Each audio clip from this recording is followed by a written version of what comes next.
नमस्कार दोस्तों। मैं आपका अपना दोस्त एडवोकेट हरकिशन सिंह बावा।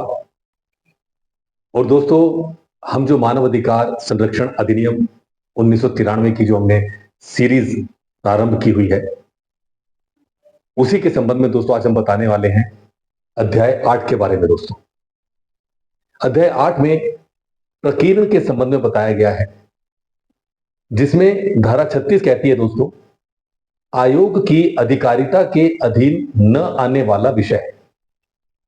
इसकी उपधारा एक कहती है, आयोग किसी ऐसे विषय की जांच नहीं करेगा जो तत्समय प्रवृत्त किसी विधि के अधीन सम्यक रूप से गठित किसी राज्य आयोग या किसी अन्य आयोग के समक्ष लंबित है। उपधारा 2 कहती है दोस्तों, आयोग या राज्य आयोग उस तारीख से जिसको मानव अधिकारों का अतिक्रमण गठित करने वाले कार्य का किया जाना अभिकथित है, 1 वर्ष की समाप्ति के पश्चात किसी विषय की जांच नहीं करेगा। यानी कि दोस्तों, माननीय आयोग के लिए भी एक इंस्ट्रक्शंस जो है धारा 36 में लगाई गई है। दोस्तों, अब दोस्तों बात करेंगे धारा 37 के बारे में, विशेष अन्वेषण दलों का गठन। तत्समय प्रवृत्त किसी अन्य विधि में किसी बात के होते हुए भी जहां सरकार का यह विचार है कि ऐसा करना आवश्यक है, वहां वह एक या अधिक विशेष अन्वेषण दलों का गठन कर सकेगी, जिनमें उतने पुलिस अधिकारी होंगे जितने वह मानव अधिकारों के अतिक्रमणों से उद्भूत होने वाले अपराधों के अन्वेषण और अभियोजन के प्रयोजनों के लिए आवश्यक समझती है।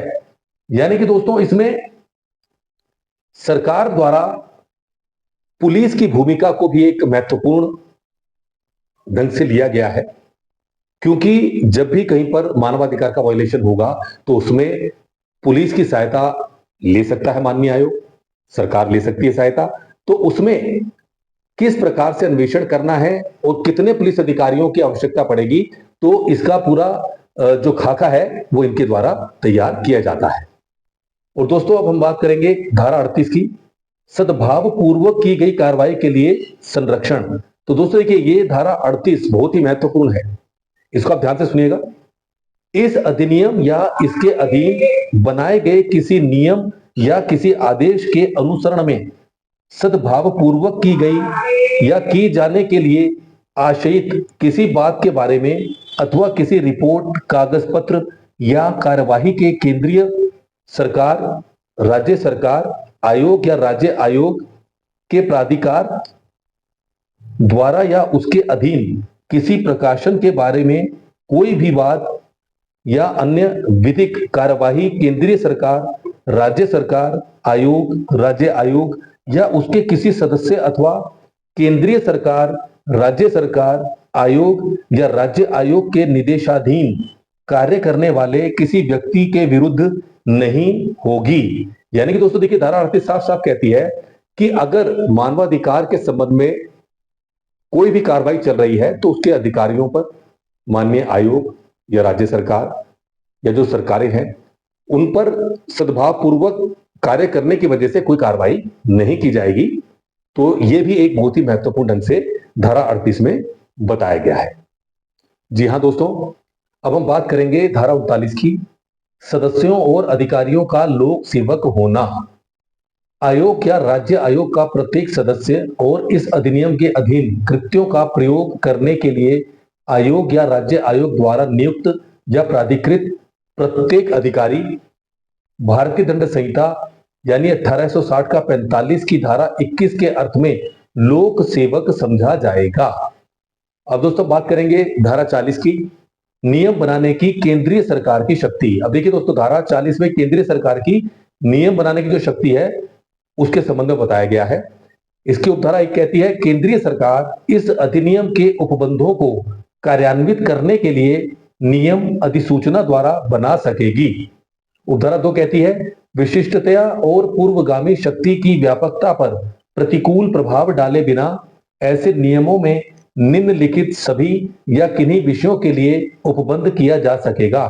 अर्थात बिंदु ए कहता है, धारा 8 के अधीन अध्यक्ष और सदस्यों के वेतन और भत्ते तथा सेवा के अन्य निबंधन और शर्तें। बिंदु बी कहता है, वे शर्तें जिनके अधीन अन्य प्रशासनिक, तकनीकी और वैज्ञानिक कर्मचारी वृंद आयोग द्वारा नियुक्त किए जा सकेंगे तथा धारा 11 की उपधारा 3 के अधीन अधिकारियों और अन्य कर्मचारी वृंद के वेतन और भत्ते। बिंदु सी कहता है सिविल न्यायालय की कोई अन्य शक्ति जो धारा 13 की उपधारा 1 के खंड एफ के अधीन विहित की जानी अपेक्षित है। बिंदु डी कहता है वह प्रारूप जिसमें आयोग द्वारा धारा 34 की उपधारा 1 के अधीन वार्षिक लेखा विवरण तैयार किए जाने हैं। और बिंदु ई कहता है कोई अन्य विषय जो विहित किया जाना है या किया जाए। और दोस्तों धारा 3 कहती है इस अधिनियमन के अधीन बनाया गया प्रत्येक नियम बनाए जाने के पश्चात यथाशीघ्र संसद के प्रत्येक सदन के समक्ष जब वे सत्र में हो कुल 30 दिन की अवधि के लिए रखा जाएगा। वह अवधि एक सत्र में अथवा 2 या अधिक अनुक्रमिक सत्रों में पूरी हो सकेगी यदि उस सत्र के या पूर्वोक्त अनुक्रमिक सत्रों के ठीक बाद के सत्र के अवसान के पूर्व दोनों सदन उस नियम में कोई परिवर्तन करने के लिए सहमत हो जाए तो तत्पश्चात वह ऐसे परिवर्तित रूप में ही प्रभावी होगा। यदि उक्त अवसान के पूर्व दोनों सदन सहमत हो जाएं कि वह नियम नहीं बनाया जाना चाहिए तो तत्पश्चात वह निष्प्रभाव हो जाएगा। किंतु अब देखिए दोस्तों इस पे कंडीशंस भी हैं। किंतु नियम के ऐसे परिवर्तित या निष्प्रभाव होने से उनके अधीन पहले की गई किसी बात की विधि मान्यता पर प्रतिकूल प्रभाव नहीं पड़ेगा।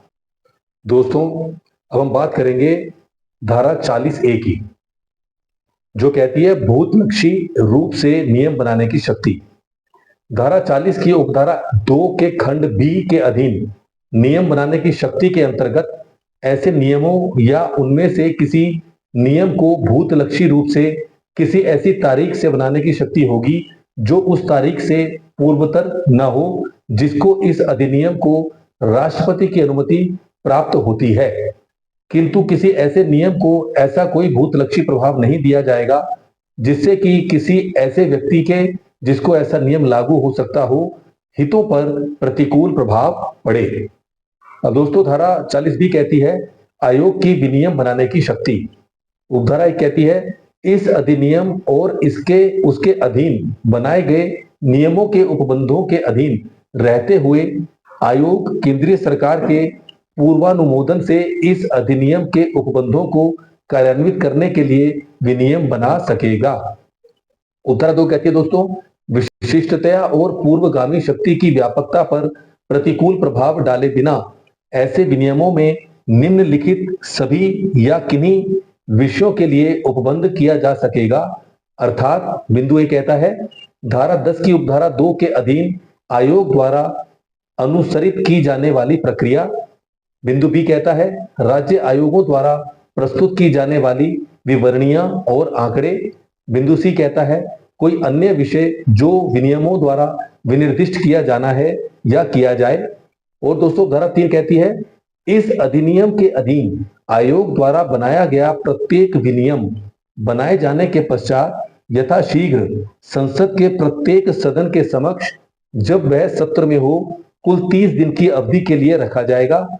यह अवधि एक सत्र में अथवा 2 या अधिक अनुक्रमिक सत्रों में पूरी हो सकेगी यदि उस सत्र के या पूर्वोक्त अनुक्रमिक सत्रों के ठीक बाद के सत्र के अवसान के पूर्व दोनों सदन उस विनियम में कोई परिवर्तन करने के लिए सहमत हो जाएं तो तत्पश्चात वह ऐसे परिवर्तित रूप में ही प्रभावी होगा।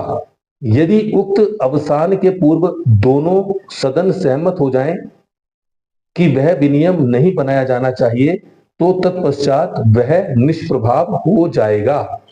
किंतु विनियम के ऐसे परिवर्तित या निष्प्रभाव होने से उसके अधीन पहले की गई किसी बात की विधि मान्यता पर प्रतिकूल प्रभाव नहीं पड़ेगा। दोस्तों अब हम बात करेंगे धारा 41 की दोस्तों जिसे बताया गया है नियम बनाने की राज्य सरकार की शक्ति।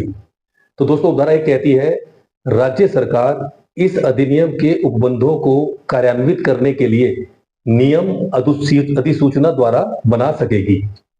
उपधारा 2 कहती है दोस्तों, विशिष्टता और पूर्वगामी शक्ति की व्यापकता पर प्रतिकूल प्रभाव डाले बिना ऐसे नियमों में निम्नलिखित सभी या किन्हीं विषयों के लिए उपबंध किया जा सकेगा। अर्थात बिंदु ए कहता है, धारा 26 के अधीन अध्यक्ष और सदस्यों के वेतन और भत्ते तथा सेवा के अन्य निबंधन और शर्तें। बिंदु बी कहता है, वे शर्तें जिनके अधीन अन्य प्रशासनिक, तकनीकी और वैज्ञानिक कर्मचारी वृंद राज्य आयोग द्वारा नियुक्त किए जा सकेंगे तथा धारा 27 की उपधारा 3 के अधीन अधिकारियों और अन्य कर्मचारी वृंद के वेतन और भत्ते। अब दोस्तों बात करेंगे बिंदु सी की, वह प्रारूप जिसमें धारा 35 की उपधारा 1 के अधीन वार्षिक लेखा विवरण तैयार किए जाने हैं।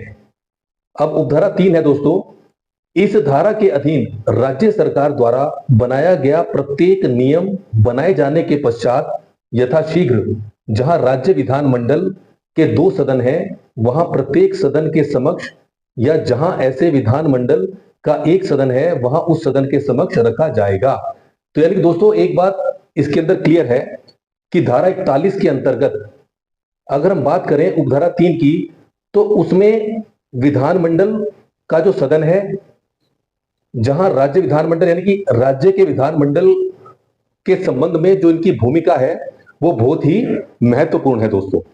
अब दोस्तों बात करेंगे धारा 42 की, कठिनाइयों को दूर करने की शक्ति। अभी होता है दोस्तों, जब भी कोई कार्य होता है या कोई अधिनियम बनता है, जब उसको हम सुचारू रूप से चलाते हैं तो कई तरह की कठिनाइयां उसके अंदर आती है। तो उन कठिनाइयों को किस प्रकार से दूर किया जाएगा, इस संबंध में धारा 42 हमें बताती है दोस्तों। इसमें बताया गया है उपधारा 1 में, यदि इस अधिनियम के उपबंधों को प्रभावी करने में कोई कठिनाई उत्पन्न होती है तो केंद्रीय सरकार राजपत्र में प्रकाशित आदेश द्वारा ऐसे उपबंध कर सकेगी जो इस अधिनियम के उपबंधों से असंगत न हो और उस कठिनाई को दूर करने के लिए उसे आवश्यक या समीचीन प्रतीत हो।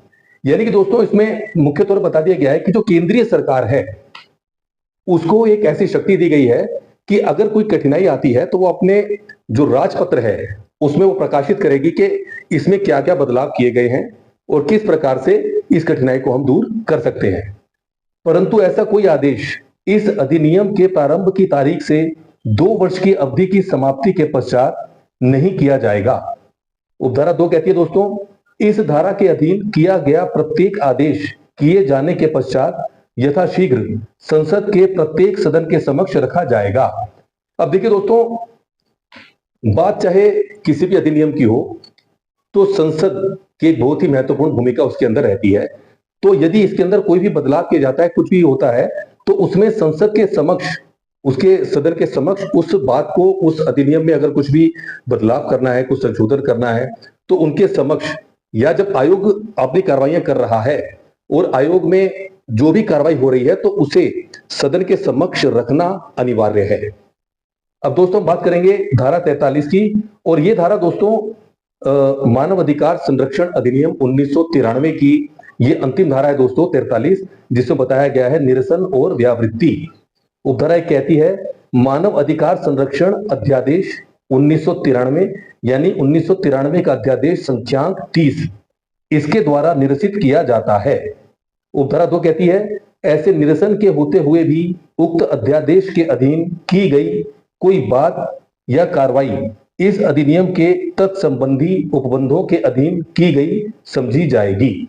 तो दोस्तों चूंकि देखिए कोई भी अधिनियम है, जैसे जैसे समय बीतता है उसमें हमें संशोधनों की भी आवश्यकता पड़ती है। तो जो पहले जिसे हम कह सकते हैं शुरुआती दौर में जो भी अधिनियम बनता है, यदि उसमें कुछ बदलाव करना है तो जो पुराना जो अधिनियम है उसमें जो संशोधन हुआ या जो पहला था तो उसमें उसको फिर रद्द किया जाता है और नया जो अधिनियम में जो संशोधन हुआ है उसको रखा जाता है। तो इस संबंध में धारा 43 हमें बताती है। तो दोस्तों मैं यही कहना चाहता हूं कि जो हमारा ये मिशन चल रहा है लीगल अवेयरनेस मिशन, तो दोस्तों इसमें हमारा एक ही मकसद है कि देश का हर नागरिक सशक्त हो, आर्थिक रूप से, मानसिक रूप से, शारीरिक रूप से। अगर वो सशक्त होगा तभी वो खुशहाली अपने जीवन में ला सकता है, अन्यथा दोस्तों खुशहाली लाना असंभव है। जैसा कि हमने पहले सूचना का अधिकार अधिनियम 2005 की सीरीज पूरी की दोस्तों, और उसके माध्यम से मैंने स्वयं कई लोगों को न्याय दिलाया है। कई ऐसे मामले थे जिनका कोई भी समाधान नहीं निकल रहा था, लेकिन आरटीआई फाइल करने के बाद उसके समाधान मेरे सामने आए हैं।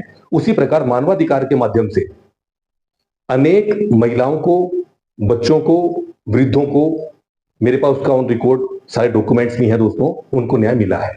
तो मेरा यही कहना है दोस्तों कि जीवन हमें जीने के लिए दिया गया है, उसमें खुशहाल जीवन जीने के लिए जो भी भारतीय संविधान के अंतर्गत जो भी अधिनियम बने हैं उनको हमें यूटिलाइज करना चाहिए, उन राइट्स को समझना चाहिए और उस पर इम्प्लीमेंटेशन देनी चाहिए। तो दोस्तों, आपका इतना प्यार, इतना स्नेह हमें मिलता रहा है हमेशा, तो मैं आपसे फिर पुनः एक बार निवेदन करूंगा कि हमारा YouTube channel advocate Harkishan Singh Bawa, इसको आप सब्सक्राइब करें, अपने मित्रों में, अपने परिवारों में इसको शेयर करें, ताकि हम लीगल अवेयरनेस के मिशन को ज्यादा से ज्यादा पूरे देश के अंदर हर नागरिक तक पहुंचा सके। दोस्तों, थैंक यू सो मच। जय हिंद, जय भारत, जय उत्तराखंड।